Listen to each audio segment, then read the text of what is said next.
This zone might not look valid, but remember, it's all about multi-time frame analysis and understanding how to utilize that with the unmitigated portions in price. Quick disclaimer, these videos are meant for educational purposes only. Anything said or shown in any of these videos are personal opinion and my perspective. Trading carries a high level of risk, so anything done is your responsibility.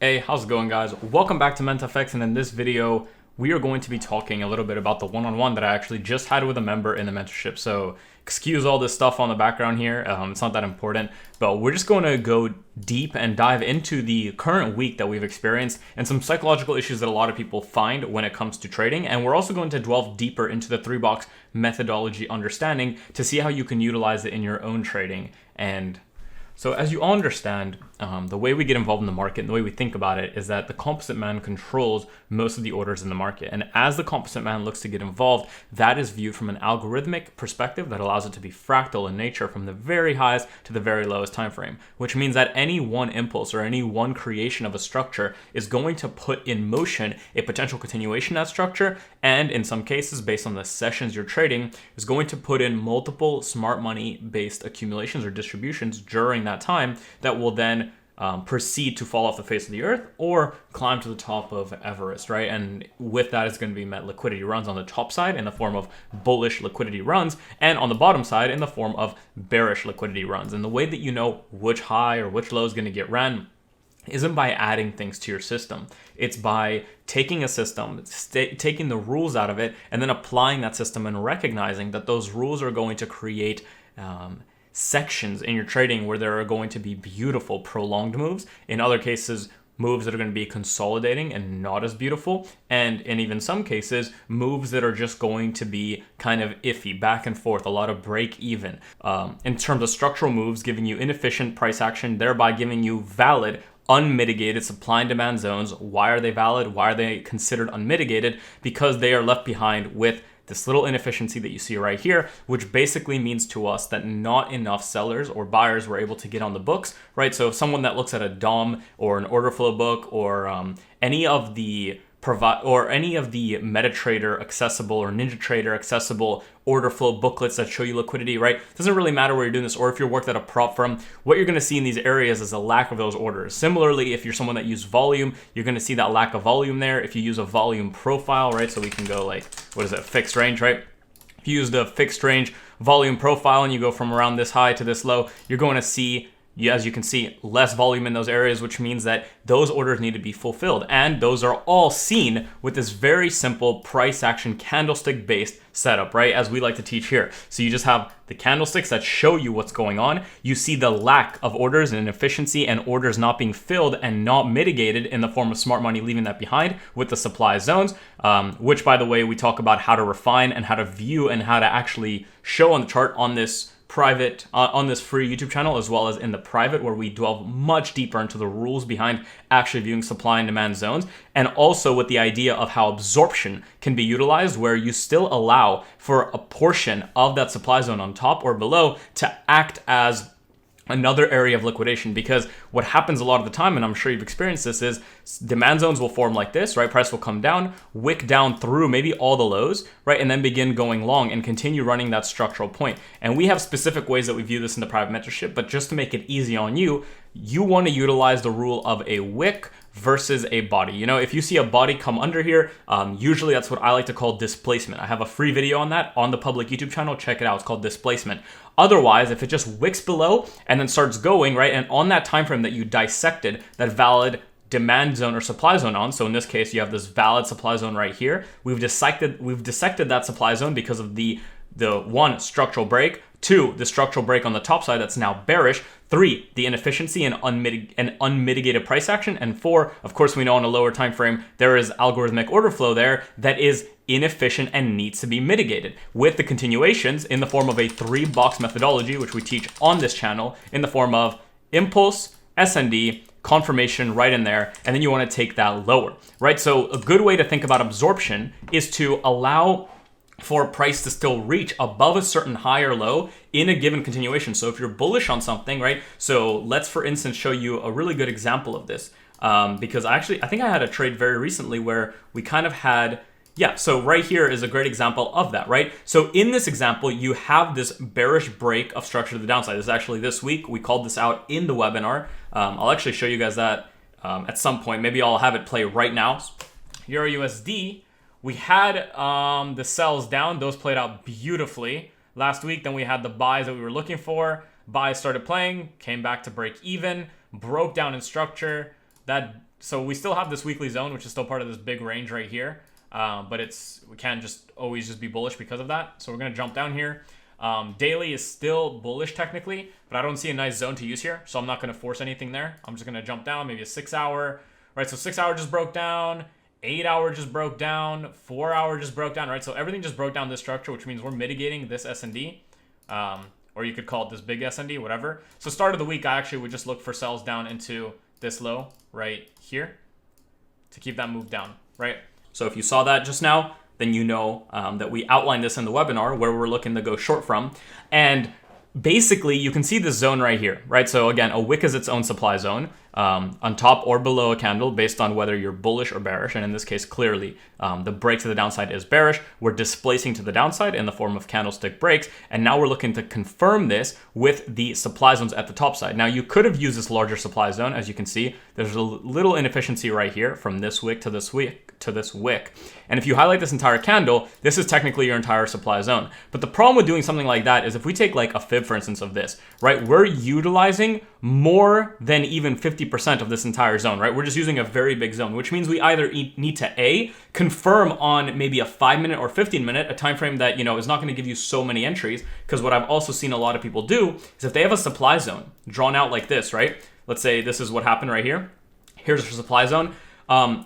And they're looking at a time frame that's too low, but the zone is too large. What's going to happen is it's going to come up and it's going to give you an entry here. You're going to sell, maybe an entry here, you sell, maybe it comes back up, gives you an entry here, you sell, an entry here, you sell, right? An entry here, and you're like, what the fuck is going on? What do I need to buy or sell? When do I get in? I don't know what to do, right? And you can have 1, 2, 3, 4, and maybe even more entries that don't give you your entry until the final one maybe, gives you an entry here and then finally runs. And the reasoning for that is even though this all becomes a valid higher time frame Wyckoff distribution, right? As we like to teach here, BC, AR, ST, weak to strong hand transfer, smart money getting involved, smart money showing their footprint, right? This is what, if you're using something like an order flow or a DOM, I know some people are studying that nowadays for some reason.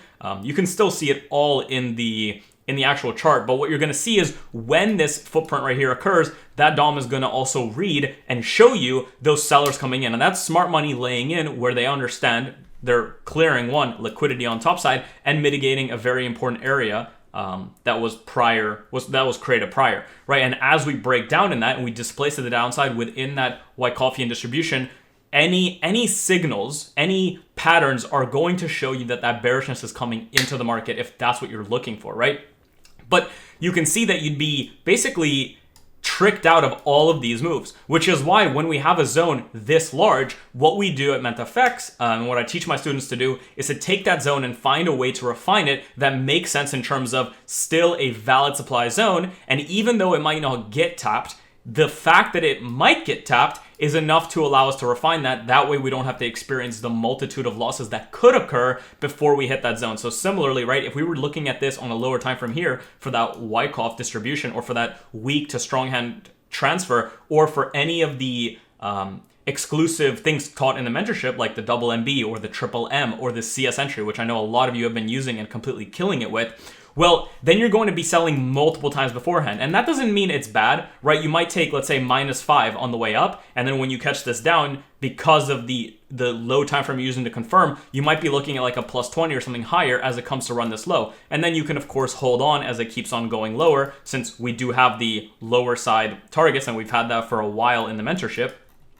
But what you can also do is you can take that and re-refine that specific zone, right? This zone is relatively large. So if we refine that to that last supply zone, because we understand across time frames, the fractality of the market allows you by looking at different timeframes to view how the price had been bought or sold in the given area and which places are most likely going to experience mitigation before the move wants to continue in a given direction, if it is even going to continue, right? A good example of that is, you have this higher time frame breakup structure right here, right? And if we refine, clearly the last up move before the down move, not in the form of up candles, the last up move in terms of unmitigated price action, right? Follow the mitigations of these zones. As you can see, they're being beautifully mitigated. And then there's this inefficiency, right? And what do we know about inefficiency? It's the lack of mitigation. So that thereby we are going to create for ourselves valid S&D zones we can actually trade from. Now, that said, if you use this, right, there are going to be times in your trading where price does not reach up into that zone. A lot of smart money people, and I talk about this as a striped pajama problem, get attached to the idea that because structure might be bullish, they need to find any bullish play they can have, right? So when this structure breaks here, right, some people are already looking for buys here, and those buys were great, right? We were actually looking for these in the mentorship, and we took those up, right? Break structure again, we can start looking for buys now from here. And at that point, this zone becomes invalidated and is no longer important. Even though we see price taps into it, it's not important. What happens here is actually the absorption. This is something that I talk about on this channel as well. The idea of absorption comes in where, we're not trading what other people call as order blocks here. We don't trade smart money concept order blocks, right? We trade a completely different sense of understanding mitigation. And that comes from the idea of supply and demand. And from this idea of supply and demand, we don't need the specific candle to hold, right? The candle only needs to be unmitigated in the form of inefficiency being created, right? Showing you that lack of mitigation. Therefore, we need that mitigation, but also we allow for those wicks, not bodies, of the specified time-framed supply and demand zone, which you can go ahead and test right after this. Go ahead, open a chart, follow the supply and demand zones of the given 3-box structures or of any structure, map that out and view how price either taps into it and goes, or how price taps into it, goes under it, and then goes. So what's interesting is, this area is valid for confirmations anywhere from here until here and also below, with the understanding that if that 4-hour candle continues to trade back up above and still ends up above this low, that demand zone is actually being held as a smart money area of accumulation. And the reason it's being held is because it might have needed to take the liquidity just below that low. So unlike order blocks that are taught also on this channel a long time ago and are taught, and are primarily an ICT concept and are taught by many other smart money people that are within that ICT space, the way that we view the zones that we actually trade are completely disconnected from that. We are in a model of understanding where accumulation distribution is going to happen from a Wyckoffian standpoint, and that means that we are looking for that mitigation in the form of these S&D zones that we have a specific way of viewing. And as a result, we have a specific way that we like to refine them, right? We don't look at this as a valid zone at all anymore if we're looking at this break structure down. Instead, this is the only one that becomes valid. Similarly, right here, we're not using this last up candle right here to look at as a zone. And some people trade supply and demand like this, and it's actually wrong to think about price like that because that's not what supply and demand is actually looking at accomplishing, right? And then after you have the structural new break, which I talk about on this free channel as well, this zone up here becomes invalid and not important for the overall story, right? What we have to realize at that specific point is that at this point, if price reaches back up to here, right, we're actually breaking bullish structure. And a lot of people in the smart money space too want to go ahead and force any sells they possibly can. They'll be looking at this zone here. They'll be looking at this zone here, which isn't even a supply zone. So maybe this one right here, right? They'll be now looking, let's say price continues to break down like this,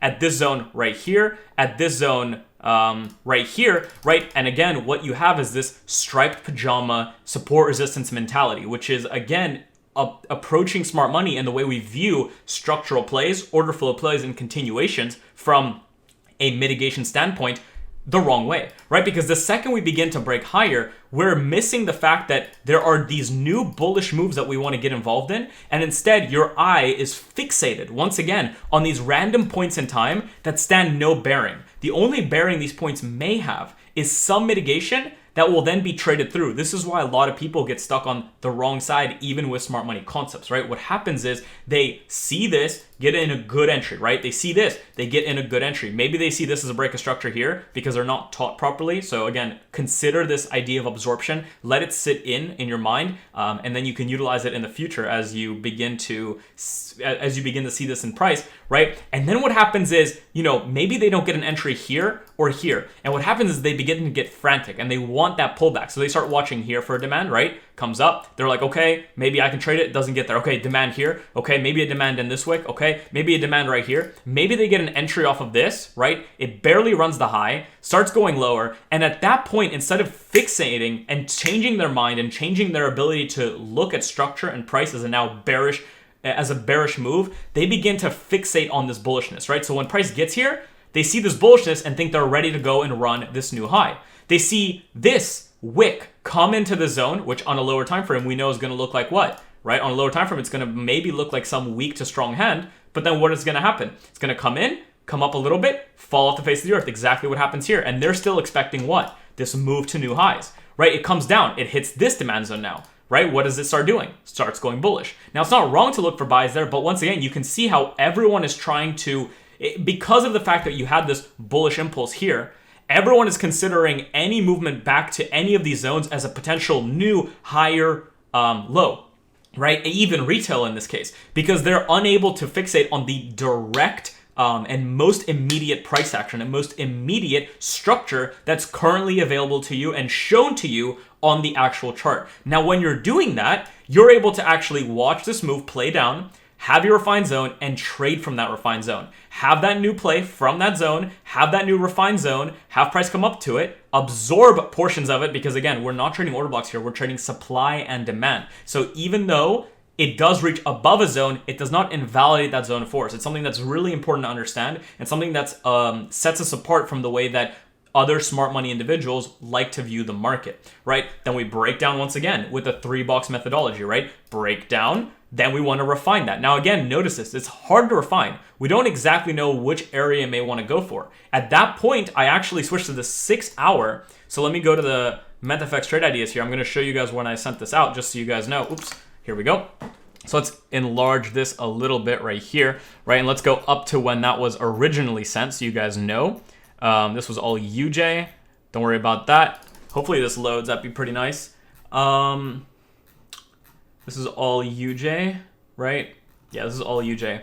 So we need this to load for EU so I can show you guys what is going on there.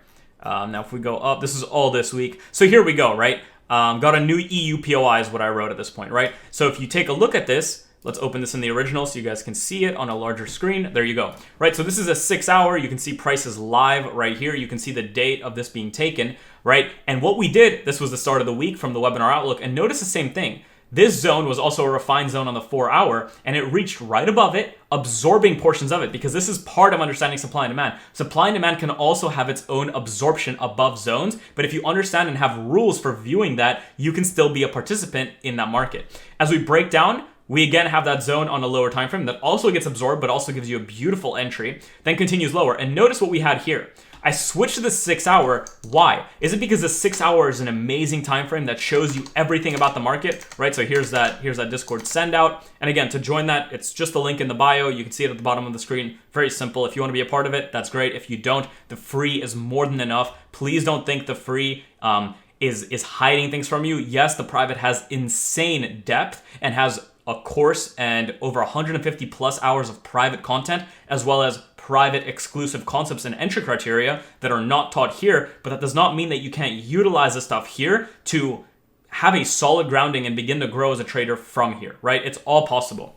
And I've had a lot of people reach out to me and tell me, and it's been amazing to hear, right? So what you can see here is what I did is I stepped up to the 6 hour time frame to see exactly where I was. So let me delete everything just so you guys can see this better, right? But what I was looking at that moment was this break of structure lower. And now it becomes very easy to refine your supply and demand zones, right? You have this supply zone right here, right? And at that supply zone, what do we have? This inefficiency that exists. So let's just play this back to here so you guys can see it. The inefficiency that exists from there to that low. So once again, we have a validated supply zone. Now, if we follow the mitigation of the supply zone and think about it from a fractal nature and from that algorithmic perspective that we speak about in the previous videos between timeframes, then the way things are mitigated, we can tell that the mitigation of this last zone actually came from this last wick right here, right? So that's its own refinement of that zone. Right, so now what we've done is we've taken that zone and made it a lot smaller. Now that means that we might have price come up and absorb just portions of it, right? When it absorbs it, does that mean that you're invalidated? No, right? Part of absorbing that is tapping into that larger supply zone, but because of the way that we're able to think about supply and demand and able to teach it now, we are able to allow absorptions like that to happen as long as they don't invalidate our main structural points, which are still going to be all the way up here. And notice how it's important to recognize that, you know, we're not just looking at fib retracements, right?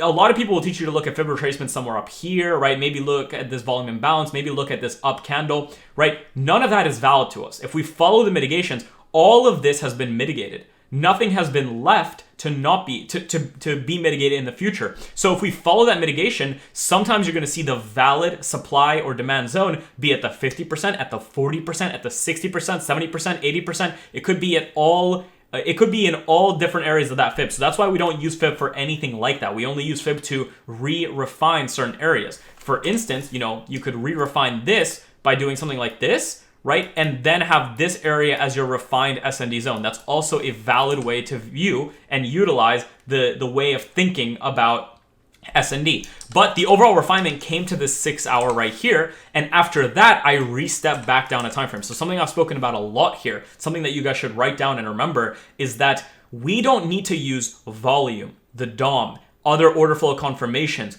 other forms of non-candlestick related patterns. We don't need to use anything that shows us liquidity, right? Because we can see it in the charts and the timeframes allow us to see that exact thing, right? With timeframes and being able to switch between timeframes, we can see what specifically happened in a given area, above a certain high, above or below a certain structural point, how a structure was created and how that structure may be delivered in the future, just by using the idea of multi-time frame analysis and allowing that volume to act as the actual candle mitigation, right? So if we jump to a 4 hour now, what we can do is re-refine the zone. And this is where that zone came from. Notice that's that 6 hour zone. And that is a valid zone, even though it's not valid on this 4 hour. This is something that's really important. A valid zone on a higher time frame is still valid, even if you can't see it on a lower time frame, because time frames don't act as validations. Time frames act as proof of what occurred during a specific moment in specific time. And as a result, we can see what needs to happen before a given move can continue or finish. And that is why I teach you guys to think fractally and think across timeframes without having to stick to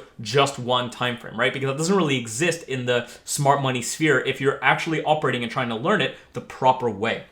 So what I did at this point is I liked this wick. And remember what I say, a wick is its own supply and demand zone. So what I did is I refined this zone to right here and sent that out as the continuation bias for the overall, as you can see, 3-box strategy. And at that point, the only thing we were looking for is this right here to continue and run the next liquidity low, being this low right here, which is now part of that structural run, and then to potentially continue going short if it wants to go short, right? We don't know about that. We don't know if it's going to happen. We don't know if it's going to run here and then come up and then go short. It doesn't matter. What matters is the immediate price action, the immediate structural ranges that are being created, and as well as all those, the multi-time frame approach to understanding the specific volume that happened within the candles to understand where that mitigation is going to take place most likely. So if I go back to my Discord right now, right, you can see that was that POI. And then let's make this bigger. That was that POI. And then if we see, I then went to this 4 hour, as you can see, Euro USD 4 hour, live chart, all good, looking for that specific run up into here and continuation down. Now, what's interesting is during this, and you can see I basically said, look at the webinar, it's right there, right? So I did this in the webinar too for the previous zone. So we've been 3 for 3, I think, this week on just EU, and we do over like 100 markets. So if we go down and take a look right here, oh, that's UJ. Okay, don't worry about UJ. Let's continue down to the EU. It's UJ as well, UJ. Hopefully I can find this on EU. Oh, so here we go. So you can see EU begins to go short, right? As you can see, price comes and taps it perfectly. So let's play it out to them, because now that we've seen it, it's all good. Right, price taps in. I'm not going to break down the specific, and here's FOMC, by the way, or whatever the news was. What was it? EIA.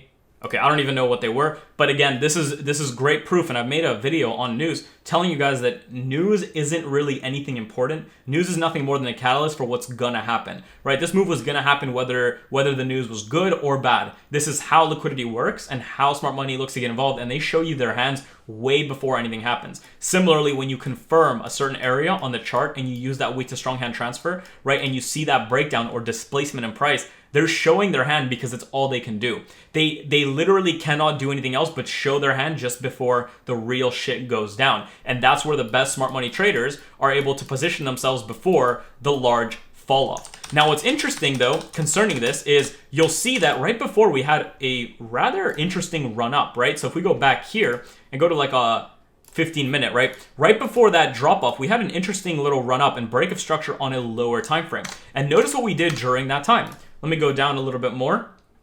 Nice move to watch. Hedges for in our higher time frame EU delivery. So right here, as you can see, I sent this out right here on the 5-minute. We're looking at this structure break, this supply and demand zone right here. And basically at this point, I sent out this saying we should expect this. And again, you can see the live price, the date, whatever, all that is there. I mean, I don't care if you believe me or not. I don't show track records or anything like that, so it's not even important. You have nothing to flex here. You can go and see this yourself. All the time is respected and seen in the Discord itself.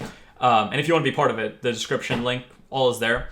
But what we do is we tap into this, and I basically sent this out, said we should see this high get cleared. And notice how interesting this is. This high, as part of this structural move, set up with all these highs here, right? So again, this idea of equal highs or needing to target equal highs is once again taken into account by the way we look to view price. And what I did is I sent this out and said, yep, even though we're bearish from that 1 hour refined zone, and notice how important it is to understand these zone refinements, right? This zone, or 4 hour, this zone doesn't look like a zone on this time frame, but that's not important, right? We need to recognize that the zones we use on a given time frame are valid and valid until they're either completion on the bottom side or invalidation on the top side, because that creates a specific time, a specific moment in price where we see this inefficiency exist and know what has to happen at that inefficiency if we are to see those continuations. And we've seen this happen 3 weeks in a row now with the webinars. For anyone that's a new member, I'm sure they'd love to talk about it in the comments right now on YouTube. Actually, feel free to drop it if you've been a member in the private mentorship. Tell everyone what it's like to, see me do the outlook 3 weeks ago, 2 weeks ago, 1 week ago on over 20, 30 pairs, and all of them to play into this specific delivery and how many opportunities you have even when we were wrong about our delivery, right? So again, you can see that's the zone we were looking for that buy there, come to take out these highs and then continue short. Why is that we're looking for that? Is it because news is coming out? Is it because there's some crazy thing at hand? Is it because, we just know something someone else doesn't? No, it's because we're following a specific criteria, specific rule-based way of entering and looking at price. And we're following a specific way of refining and using supply and demand zones with the idea of inefficiency and mitigation in it. So it encompasses everything smart money does, shows you the footprints of everything they do, all in multi-time frame analysis of a candlestick chart, and it's all there. So we were looking for that take of the highs and continuation short, right? So as we scroll down, what do you guys see? Here's that FOMC manipulation, as people like to call it, whatever it is you want to,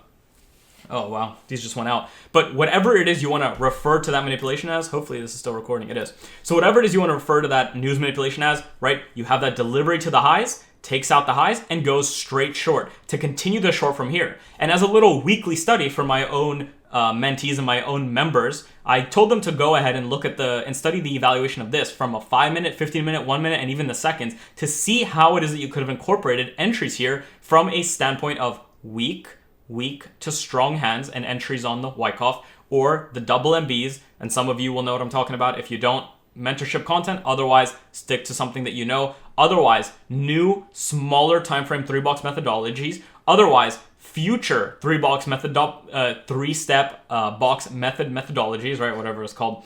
And do this on multiple time frames. And you're going to see what you're able to do at these zones when they provide the setups for you of that weak to strong hand transfer and that proper displacement with body breaks versus candlestick breaks, right? So also study this idea of absorption, because at some zones like this exact same setup could have happened right here, or it could have happened right here, and it still would have been valid. This is something that's really important to remember. There's a way of viewing absorption and knowing when a zone is or isn't going to hold based on the way the wick is being made on that specific zone's time frame. So it's a very important thing to remember. And I go a little bit more in depth in this in mentorship. It's a hard concept to grasp, but if you have a range that you've decided on and that range is valid on a specific time frame, that time frame is the time frame you want to utilize for your invalidation in the form of the candlestick break or the candlestick wick, right? The body or the wick, right? But hereby, nonetheless, you can see this beautiful delivery of a new structural leg within this immense range that we're in, this new 3-box methodology being set up. And again, we have a specific way of viewing double MBs here to view that structure and for private students that are watching this,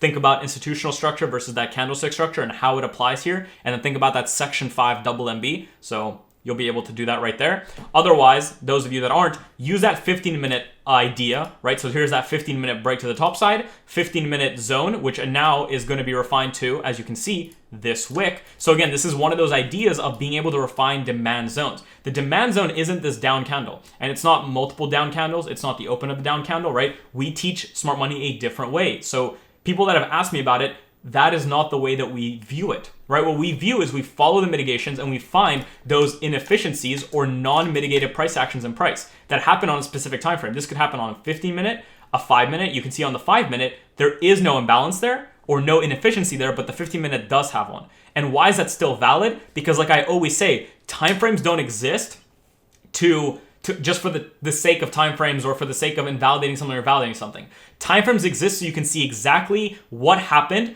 during that specific move in terms of volume, footprint, orders coming in and coming out, and what specific time or moment in time there was a lack of those orders. There was an inefficiency in those orders. There was a displacement in those orders that put in motion a new short-term bias in a given market. And this is going to happen back and forth between any and all pairs that you look at, right? So there's that break of structure at the top side right there. New liquidity point on the top side, which lines up with these other highs here, which are not important, but it's another great confluence just to know that you're probably looking for the right side delivery. And once again, the news is coming out soon. That doesn't matter. The news is nothing more than a catalyst for what's going to happen. And at that point, what did we do? Well, we mitigated this area. And again, I'm going to show you this very quickly, but as your own little piece of homework or weekly study, if you're not in the mentorship, go and study what happened here. For mentorship students, study the fractalized double MBs that occurred right there. Absolutely beautiful entries. And for those of you that are public students, go ahead and watch my week to strong hand transfer and study that in here, and you're going to see the exact same thing occur. And view and try to see how you could get involved, how you could manage, how many losses you might have taken, how many wins you could have taken, how maybe you wouldn't have gotten involved. And then look for that continuation delivery, right? Just like we spoke about in the current video, right? The move up to here and the continuation down. Why was I looking for that? Well, the bias was still bearish from that higher time frame. This zone might not look valid, but remember, it's all about multi-time frame analysis and understanding how to utilize that with the unmitigated portions in price that we again view by looking at multiple time frames. And then you have that beautiful delivery to the downside after that completion, right? The same way that we were looking at the continuation to the top, runs that high just like we looked at, right? At the same time, it's running these highs and filling this inefficiency, but that's not important. What you need to recognize already is that 3-box methodology, that approach to viewing supply and demand and refining it, already takes into account the idea of inefficiency, of liquidity runs, of Wyckoff occurring, of new accumulations, of new distributions, of reaccumulations, of redistributions. All of that is shown in that candlestick price. Those confirmations of people watching the DOMs, right? And looking for those orders as they stack up with the passive and the limits and the bids hitting the sells and the ass hitting the bid, whatever it was. I forget how the terminology there works. I haven't studied that in a long time. When I did study it, I thought it was the new grail, but I eventually realized that, the grail lies in testing and getting to a point where you fully understand something, right? This is something that a lot of you might need to hear. I actually posted something on my Instagram about this little quote. So I suggest you guys go and follow me on Instagram. But it was the idea that, you know, there's always going to be a mentor or a person or someone else doing something different, right? Whether it's they're confirming it with a different tool, they're using the order flow booklets, they're using a new program that you've never heard, some amazing trade management program, some EA, some indicator that just came out, right? It doesn't matter. There are so many, there's millions of ways to be profitable in this market, billions probably, actually trillions, I imagine, right? And it's about actually sticking to one and then actually sticking by it and understanding every element of it, right? My own smart money journey has continued to evolve, and the people in my mentorship have seen it evolve from start to finish. I have the entire process recorded with, like I said, over 150 plus hours of that private content delivered specifically to each person. And as they watch it, they experience that, but also learn it at a much faster pace, especially with the step-by-step mentality and usage of that content. And as a result, are able to get into and make moves like this occur nonstop and able to see that weak to strong hand and view it in multiple ways. So if you take anything out of this video, just think about to yourself, how can I use the 3 box to get involved? How do I stop looking at other stuff that's out there and begin to stick to one thing and actually make sense of it? Because if you keep jumping, if you, what I like to call, be a rabbit about it, and you're just a trading rabbit that keeps jumping from strategy to strategy to strategy because someone came out with some new course or some new idea or some new concept or some new way of viewing inefficiency or some new way of viewing zones, right? If you keep jumping, you'll never find success, because success is only found with the time you dedicate once you've decided on something. Right, so hopefully this acted as a good video for you guys in terms of psychology, in terms of thinking about absorption with supply and demand zones, how we view supply and demand zones and why they're different from some of the ways that other people view them. And again, it's not wrong to view order blocks the way other people teach them. Again, I think ICT teaches order blocks the best way if you want to view that specific way of learning them and trading them. I do not teach them. Please don't ask me about them. I teach specifically at this point supply and demand and how I view it in terms of mitigation and the continuations of that mitigation and then liquidity runs, and how I view that is also taught on this channel. So hopefully you guys understood how I view structure across timeframes, how we use multi-timeframe analysis to see the volume, the footprints, the inefficiencies, how inefficiencies on one time frame make it valid even if it's not there on another, because we're looking for that moment in time that we are able to now get involved in because we understand what happened from a standpoint of understanding, right? From a standpoint of, oh, this is where they missed out on being able to capitalize on more orders, and that's where they're most likely to capitalize on more if we see that continuation. To be able to focus, right? Another thing that's important is to be able to focus on the structure that's at hand immediately and be able to switch your ranges step by step by step as they deliver. As ranges break down and ranges break down and ranges create new ranges, you need to be able to decipher, take a step back, and not force this idea of monkey, striped pajama trading, because it's going to end up in these liquidity runs that you are actually able to participate in very beautifully on the top side, right? As we spoke about right here, all of these moves, there were like 3 moves this week alone, even on the higher time frames, like 1 hour to 4 hour, that had beautiful setups. So snap out of the striped pajama mindset and way of thinking, right? Snap into the most recent move, snap into where that mitigation is most likely to happen using multi-time frame analysis to refine that. If you want more about refinement and you're in the mentorship and you're confused, check out subsection 6 of section 2, where it's like, I think it's about an hour of just refinement to see how you can do that and begin to view and utilize the idea of weak to strong hand in zones. So once again, I hope you guys enjoyed that. Make sure you follow me on Instagram. I'll be doing some cool announcements and actually giving away some free mentorship spots on there very soon. Comment hashtag mentfx to be a part of that, and message me on Instagram if you would like to be input into that. But thank you so much for all of you that ended up watching this, and I will see you all in the next video.